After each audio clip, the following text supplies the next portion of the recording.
کہ جیسے آپ نماز جنازہ پڑھانے کے لیے مولانا کو یا امام کو آگے کر دیتے ہیں کہ حضرت آپ نماز جنازہ پڑھائیے، اسی طریقے سے جب کفن لینے جایا کریں تو کسی عالم یا مفتی کو بلا کر ساتھ جایا کریں، ورنہ کفن زیادہ دے دیں گے، فضول خرچی ہوگا، اس سے میت کو کوئی فائدہ بھی نہیں پہنچے گا اور نبی کے سنت کے مطابق آپ کفن بھی نہیں دیں گے۔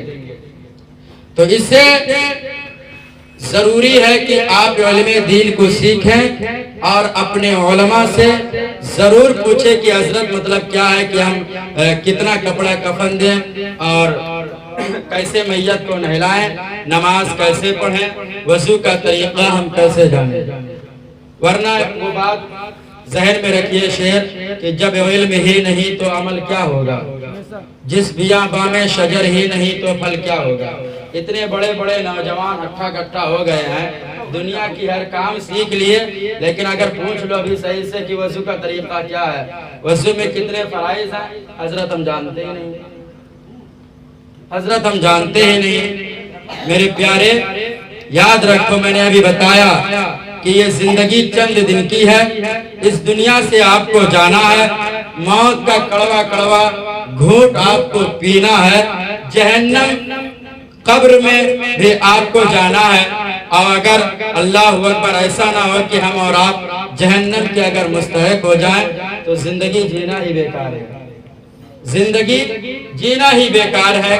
اس لیے میرے پیارے علم دین سب سے پہلے سیکھو اور نماز کی سب سے زیادہ پابندی کرو۔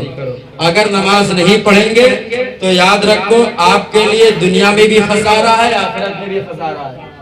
آج یہ چھوٹے چھوٹے بچوں کو دیکھو، موبائل ہاتھ میں لے کر کے یہ نماز کا طریقہ تو نہیں جانتے ہیں، لیکن ان سے پوچھو کہ یوٹیوب کیسے چلایا جاتا ہے، فوراً بتا دیں گے۔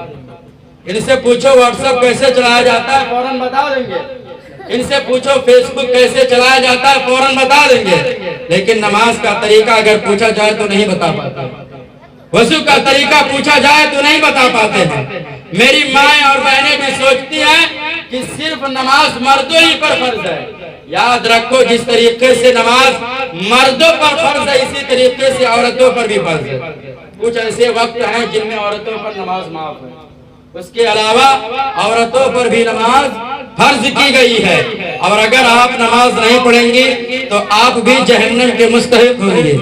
اس لیے میرے پیارے، میں آپ سے گزارش کروں گا کہ ان ننھے ننھے بچوں کو، ان چھوٹے چھوٹے بچوں کے ہاتھ میں موبائل نہ دیا کرو، ورنہ یاد رکھو اگر یہ بیکار گئے تو قیامت کے دن یہ آپ کے غریبان کو پکڑ کر کہیں گے، اے میرے مالک، یہی وہ میرا ظالم باپ ہے جس نے مجھ کو دنیا میں میرے ہاتھ میں موبائل تو دے دیا لیکن قرآن نہیں دے پایا۔ اے میرے باپ، یہ میرا میرے مولا، یہ میرا باپ جو دنیا میں مجھ کو کالج میں تو پڑھوا دیا لیکن مدرسے میں نہیں پڑھوا پایا۔ یہ بچہ کہے گا، اے میرے مولا، یہی وہ میرا ظالم باپ ہے جس نے میری دنیا تو سوار دی تھی لیکن آخرت نہیں سوار پایا۔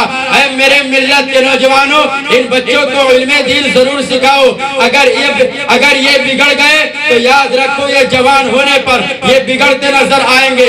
آج کے ان بچوں کو دیکھو، آج کا یہ نوجوان دیکھو، پھٹے کپڑے پہنتا ہے اور کہتا ہے کہ مولانا میں فیشن کرتا ہوں، شراب کے اڈے پر نظر آتا ہے، جوا کھیلتا ہوا نظر آتا ہے، سود کھاتا ہوا نظر آتا ہے۔ میرے پیارے، میرے ملت کے نوجوانوں، اس کی وجہ کیا ہے؟ میں نے بچوں کو بچپن میں صحیح سے تربیت نہیں کی تھی، بچوں کو صحیح سے پالا نہیں تھا۔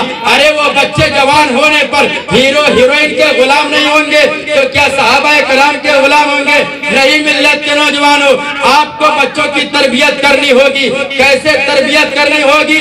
سب سے پہلے ماں باپ کو نمازی بننا ہوگا، ماں باپ کو قرآن کی تلاوت کرنی ہوگی۔ یاد رکھو، بچے کا سب سے پہلا مدرسہ، سب سے پہلا یونیورسٹی اس کے ماں باپ کی گود ہوتی ہے۔ اس لیے بچہ جب ماں کے شکم میں 4 برس کا ہوتا ہوتا ہے تب اس کے اندر روح ڈال دی جاتی ہے.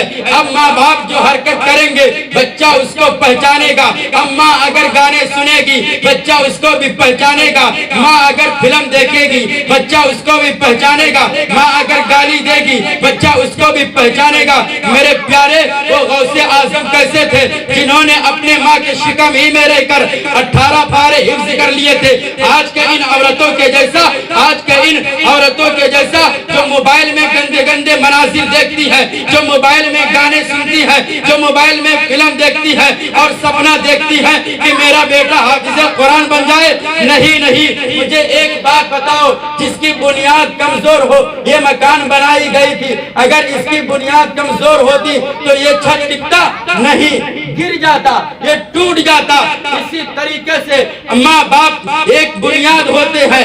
اگر یہ صحیح ہوں گے, اگر یہ مضبوط ہوں گے, اگر یہ نمازی ہوں گے, اگر یہ پرہیزگار ہوں گے, اگر یہ متقی ہوں گے, تو میرے ملت کے نوجوانوں ان کی کوکھ میں پلنے والا بچہ, ان کی گود میں پلنے والا بچہ نمازی بنتا نظر آئے گا, پرہیزگار بنتا نظر آئے گا, متقی بنتا نظر آئے گا. آج کے بچوں کو دیکھو, بے حیا کے جیسے بال کو کٹواتے ہیں, نچنیوں کے جیسے, غیروں کے جیسے بال کو کٹواتے ہیں, اور ہاتھ میں نہ جانے, ہاتھ میں کڑے, ہاتھ میں دھاگے, کان میں بالی پہنتا ہوا نظر آتا ہے. ان نوجوانوں کو بھی دیکھو, کان میں بالیاں, ہاتھ میں ہتھ کڑے. میں تو کہتا ہوں اگر ہاتھ میں کڑے پہننا ہی اگر آپ کو پسند ہے تو اس سے اچھا چوڑی ہی پہن لو, یہ بھی تو ایک فیشن ہو جائے گا. اگر عورتوں کی نقل ہی اتارنی ہے تو اتارو, اچھے سے اتارو. عورتیں دیکھو مردوں کی نقل اتارتی ہیں, پینٹ پہنتی ہوئی نظر آتی ہے, چست لباس پہنتی ہوئی نظر آتی ہے. میرے پیارے, میرے ملت کے نوجوانوں, جو جس کی مشابہت کرے گا, میرے آقا فرماتے ہیں جو غیروں کی, آج ہم غیروں کی مشابہت کرتے ہیں, میرے نبی فرماتے ہیں جو غیروں کی مشابہت کرے گا وہ ہم میں سے نہیں ہے. تو بتاؤ, میرے آقا نے فرما دیا ہم میں سے نہیں ہے, تو بتاؤ ہمیں مسلمان, ہمیں دنیا میں جینا ہی بیکار ہے, اس دنیا میں رہنا ہی بیکار ہے. میرے پیارے آؤ تم کو بتاتا ہوں, آؤ تم کو نماز کی برکت بتاتا ہوں. میرے ملت کے نوجوانوں, ایک عورت تھی جو نماز کی پابندی کیا کرتی تھی, جو نماز سے بہت زیادہ محبت کرتی تھی. میرے ملت کے نوجوانوں, اس کا شوہر بڑا ظالم تھا, اس کا شوہر بڑا بے حیا تھا, بڑا بے غیرت تھا. وہ عورت پانچوں ٹائم نماز کی پابندی کرتی تھی, اس کا شوہر نماز پڑھنے کے خاطر مارتا تھا کہ وہ نماز نہ پڑھے, نماز پڑھنا بند کر دے. وہ شوہر بڑا ظالم تھا, لیکن وہ عورت مار کو کھاتی تھی, پریشانیوں کو جھیلتی تھی, لیکن نماز پڑھنا بند نہیں کرتی تھی. اس کے شوہر نے ایک دن اپنے دل میں یہ سوچا کہ ایسا جگاڑ کرتے ہیں, کوئی ایسا عجر پیش کر کے اس عورت کو مارتے ہیں. ملت کے نوجوانوں, اس نے ایک آئیڈیا سوچا, اپنی عورت کو کچھ مال دیا رکھنے کے لیے, کہا اس کو لے کر کے جاؤ اور حفاظت کے ساتھ رکھ دینا, جب میں مانگوں گا تب لا کر کے مجھ کو دے دینا. اللہ اکبر, وہ نیک تھی, پرہیزگار تھی, شوہر کے حقوق کو بھی جانتی ہے, شوہر کے حکم کو بجا لاتی ہے. وہ عورت جاتی ہے, اس مال کو رکھ دیتی ہے. اب اس کا شوہر اپنی تجویز کے حساب سے اس مال کو چرا لیتا ہے, اس کو لے جاتا ہے, دریا میں پھینک دیتا ہے. اس نے اپنے دماغ میں سوچا تھا مال کو چرا لیں گے, جب مال مانگیں گے کہ مال لاؤ جو تم کو دیا تھا, جب نہیں دے گی تب اس کو ماریں گے, ایک مجھ کو بہانہ مل جائے گا. لیکن ملت کے نوجوانوں کہتے کیا ہے کہ فانوس بن کے جس کی حفاظت ہوا کرے, وہ شمع کیا بجھے جسے روشن خدا کرے. وہ عورت جاتی ہے, مال کو چھپا لیتی ہے, چھپا دیتی ہے. یہ شوہر ظالم جاتا ہے, مال کو چرا لیتا ہے, چرا کر کے ایک دریا میں ڈال دیتا ہے. اب اس مال کو ایک مچھلی نے نگل لیا. ایک ماہی گیر مچھلی مارنے کے لیے جاتا ہے تالاب میں, اس نہر ندی میں جاتا ہے, مچھلی کو جب مارتا ہے اتفاق سے اس کے جال میں وہ مچھلی پھنس جاتی ہے جس نے مال کو کھایا تھا, جس نے مال کو نگل لیا تھا. اب اتفاق سے رب کے قدرت کا کرشمہ دیکھو, میرے مالک کا کرم دیکھو. اتفاق سے وہ شوہر, اس کا شوہر بازار میں مچھلی خریدنے کے لیے جاتا ہے, اس کا شوہر وہی مچھلی خرید لیتا ہے جو مچھلی اس مال کو نگلی تھی. اب اس کا شوہر لے کر آتا ہے, وہ نہیں جانتا ہے کہ اس میں مال ہے, وہ تو سوچتا ہے میں نے مچھلی خریدی ہے, اس کو کیا پتا تھا. وہ جاتا ہے, مچھلی لے کر آتا ہے, بیوی کو دیتا دیکھتا ہے اب اس کی بیوی مچھلی کو لیتی ہے اور اس کو صاف کرتی ہے، اس کو صاف کرنے کے لیے پیٹ کو چاک کرتی ہے، جب پیٹ کو پھاڑتی ہے وہی مال جو اس کے شوہر نے اس کو دیا تھا وہ دیکھتی ہے کہ مال اس میں رکھا ہوتا ہے، وہ عورت جب دیکھتی ہے تو اس کے دل میں یہ معلوم ہو جاتا ہے کہ شوہر کا ہی کام ہے، سارا معاملہ وہ جان جاتی ہے۔ اللہ اکبر میرے ملت کے نوجوانوں، جب سارا معاملہ جان گئی وہ فوراً گئی اس مال کو چپکے سے لے کر کے اسی جگہ حفاظت کے ساتھ رکھ دی۔ اس کا شوہر اپنی تجویز کے حساب سے آیا، کہا جو مال میں نے تم کو دیا تھا وہ مال کا ہو گیا۔ اب وہ عورت جاتی ہے مال کو اٹھاتی ہے اور رہ کر اس کے خدمت میں پیش کر دیتی ہے۔ شوہر جو پہلے خوش تھا کہ آج بیوی کو ماروں گا، آج بیوی کو تکلیف دوں گا، آج بیوی کو بے حد ستاؤں گا، لیکن میرے ملت کے نوجوانوں جب مال کو دیکھتا ہے اس کے چہرے کی ہوائیاں اڑ جاتی ہے، وہ پریشان ہو جاتا ہے، لیکن وہ ظالم اس سے عبرت حاصل کرنے کے بجائے اس عورت کو پھر مارنے لگتا ہے۔